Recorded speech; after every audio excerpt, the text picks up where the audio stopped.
Sritek itu punya kontribusi cukup besar ya, hampir 2,5 miliar US dollar ya, pada saat berdiri memberi kontribusi besar gitu terhadap industri tekstil kita. Dan Sritek ini termasuk perusahaan besar tekstil yang punya market share besar gitu ya. Dan ini kan justru yang menjadi catatan begitu ya. Mengapa sampai terjadi seperti ini? Padahal warningnya sudah panjang, sudah lama industri padat karya ini. Karena begini, kita itu justru saat ini membutuhkan industri padat karya. Ya, industri tekstil itu termasuk padat karya. Kenapa industri yang padat karya ini yang sudah berjalan, kenapa tidak diselamatkan jauh-jauh hari gitu?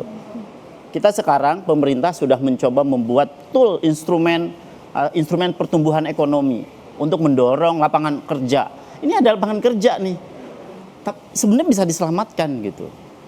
Karena begini, Sritek ini nampaknya responsif terhadap perubahan teknologi, inovasi teknologi dan beban biaya itu tidak segera diantisipatif.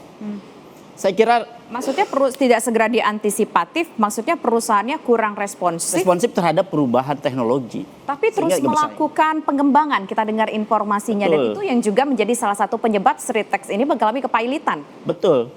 Akhirnya punya hutang besar kan. Karena biaya produksi lebih besar daripada income dia. Dan utangnya cukup besar untuk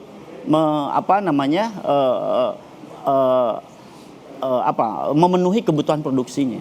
Padahal market sebenarnya cukup besar tumbuh. Dan industri tekstil, ekspor kita tekstil itu tumbuh di sepanjang tahun 2024 itu tumbuh. Cukup ironi ya, industri tekstil makanya agak aneh.